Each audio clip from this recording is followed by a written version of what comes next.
Well, I want to welcome you to here to Fort Worth, Texas, where the ongoing Sheriff's Association is meeting. But these are independent sheriffs standing behind me, and they are all here to support the Attorney General. Once again, thank you for being here, and it's an honor to be speaking before you. I'm Bill Waybourn, the Tarrant County Sheriff. It is a great honor to stand with the Attorney General today and endorse him. There's no problem where he stands. He has supported law enforcement in his record. He's done it vigorously on a national level as well as a local level. His human trafficking program, we've together gone after the scourge of the earth, and he's been right there with us. Also, he's a southern border champion. He has fought to secure our southern border, where his opponent wanted to put out a welcome mat. His opponent has donated money to defund the police. Ken Paxton has none of that. And what I would ask people to do that are listening today is look past everything and look at the voting records and the policies of these two men. And I think that the answer will be clear for Texans. With all that said, without any further ado, it's my pleasure to introduce retired sheriff and now State Representative A.J. Louderback. Thank you, Sheriff Waybourn. As a former Texas sheriff and as a state lawmaker now in House District 30, I know all too well, lived through the things that people who have poor choices in law enforcement, weak positions on law enforcement, a position that's indefensible on law enforcement. When the Biden administration took office, we had one man that stepped up. We had General Paxton. He represented law enforcement. He fought the open borders ideology here in our state that was taken over by the federal government. We as a state funded Operation Lone Star in order to combat that. The misery, the chaos, the different things that came about from housing costs, personnel inundated in our state, in our country. And we had General Paxton. We had a man with the integrity. We had a man with the ability. The opportunity was there, and he stepped up. He filed suit after suit to try and correct some of the things. But he stood up for law enforcement. And he stood up for law enforcement ever since he's been in office. And he hadn't just really stood up for us. He's done that. But he's done more than that. He's been a proven fighter for law enforcement concepts. He's fought the lawlessness of the left. He's done a very effective job. You know, as I look here at this group, I'm glad y'all are here. James Talarico was handcuffed to his record. It's indefensible. These are issues that are fundamentally flawed. If we're not going to be a law and order state, what are we? Ask yourself, what are we when we don't enforce the law and we don't have the type of person like General Paxton backing us up? It's my honor today to introduce the man who made all this possible in so many ways, and that we support, we defend, and we walk hand in hand to fight the lawlessness of everything. I'll introduce General Paxton.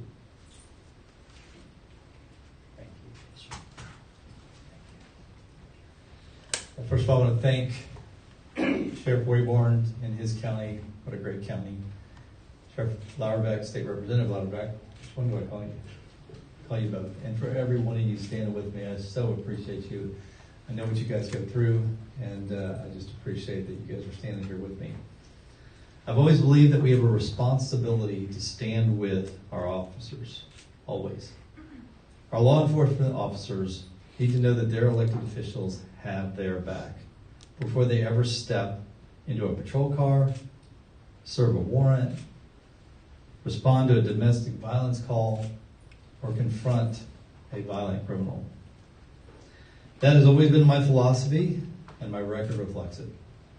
As Attorney General, my office has dedicated itself to prosecuting violent criminals, supporting local law enforcement, defending officers in court, protecting their authority under Texas law, and standing up against policies that put politics ahead of public safety. Every single day, my office works hand in hand with law enforcement agencies across this state. We defend law enforcement through our Law Enforcement Defense Division. We fight for justice through criminal appeals. We prosecute dangerous criminals when cases are referred to our office. We help apprehend fugitives who think they can escape justice. We partner with local district attorneys, county attorneys, sheriff's offices, police departments, and prosecutors across Texas because public safety is a team effort. When local agencies need assistance, we answer the call. That partnership is something I'm incredibly proud of. Over the last several years, we have also worked to build new tools that help law enforcement meet modern challenges. One of those efforts was creating our human trafficking and transnational organized crime section. I know that's a mouthful, but it's what it does. Human trafficking is modern day slavery. It destroys lives, tears apart families, and victimizes some of the most vulnerable people in our communities, especially children. Texas sits on major interstate corridors and an international border, making our state a prime target for traffickers and organized criminal networks. Our office created this specialized section to provide additional resources, expertise, and coordination so that local law enforcement can more effectively investigate trafficking organizations, rescue victims, and bring these criminals to justice. We've also created a dedicated cold case and missing persons unit. Families should never lose hope simply because years have passed. Every victim deserves justice. Every family deserves answers. By bringing additional investigators and resources to the case, we are helping local agencies solve crimes that have remained unsolved for decades. Justice delayed should never become justice denied. These are just two examples of how my office has worked every day to strengthen law enforcement across Texas. Now, while we have been working to support law enforcement, there have been others working to undermine it. In 2020, across the country, politicians, activists, and media figures embraced the radical idea of defunding the police. Officers were unfairly demonized, and departments were attacked. Communities were told they would somehow become safer by weakening law enforcement. We all know how that turned out.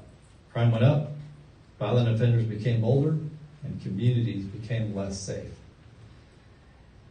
And officers were asked to do more with fewer resources while enduring relentless political attacks. When it was unpopular in some circles to stand with law enforcement, I stood with law enforcement. When others questioned the profession, I defended it. When politicians attacked police officers, I fought back. And to all the law enforcement across Texas and beyond, hear this: I will always have your back. As the next United States Senator from Texas, my agenda will be just as clear. I will fight to fully fund President Trump's security agenda, including making sure enforcement agencies have the resources they need to protect our communities. I will continue fighting to secure our border and stop the flow of dangerous criminals into our country. I will fight to crack down on the cartels flooding our communities with fentanyl and other deadly drugs. I will support mandatory detention and deportation for dangerous criminal illegal immigrants. I will protect qualified immunity for law enforcement officers so you can do your jobs without politically motivated attacks. And I will fight every single day to make sure Washington never undermines the brave men and women who protect Texas families. That has been my record as Attorney General. I will continue, and it will continue to be my record as I serve as a U.S. Senator from Texas. Now, this election presents a very clear choice. My opponent has been trying to reinvent himself during this campaign. He's going to tell audiences different stories depending on where he's at. He's trying to distance himself from positions he's previously embraced. He's going to say he supports law enforcement. But what he won't tell you is the rest of the story. Here's what you won't hear from him. At the height of the anti-police movement in 2020, James Talarico proudly donated thousands of dollars to the Austin Justice Coalition, an organization that actively fought to defund the police department in Austin. That wasn't an accident. That wasn't a misunderstanding. That was his choice. He also opposed Proposition A in Austin, which was designed to properly fund the police in Austin. He publicly declared, quote, "Our system of policing is deeply broken," and argued that it needed to be replaced.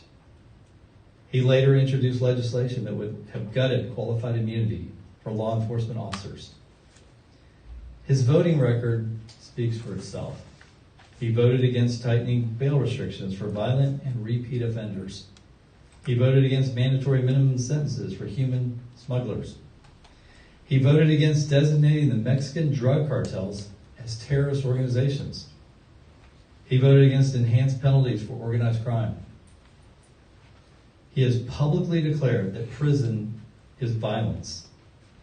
He has argued that the state could make prisons obsolete. That is one of the most anti-law enforcement records in the history of Texas. Those are not the positions of someone who understands what law enforcement officers face every single day. Those are not the positions of someone committed to public safety. Truth is simple. These policies would make our communities less safe. They would make law enforcement's job more difficult. And they would make our country less safe. Texas deserves better. In Texas, the rule of law is not optional. It is the foundation of a free society. Without law enforcement, families cannot safely raise their children. Businesses cannot invest and create jobs. Communities are less safe. Freedom itself depends upon public safety. That is why supporting law enforcement means far more than simply saying thank you. It means making sure you have the equipment, the training, the manpower, and the legal protections necessary to do their jobs. It means enforcing our laws. It means securing our border. It means prosecuting violent offenders. It means protecting victims. And it means making sure that criminals are held accountable. And perhaps most importantly, it means standing with law enforcement, even when doing so is politically unpopular. And that's exactly what I've done as Attorney General of Texas. And it's exactly what I'll continue to do as a United States Senator from Texas. Again, I want to thank all the law enforcement officers in this great state. Thank you for your courage. Thank you for your integrity. Thank you for your commitment to serving others. And may God continue to bless each of you, your families, the great state of Texas, and the United States of America.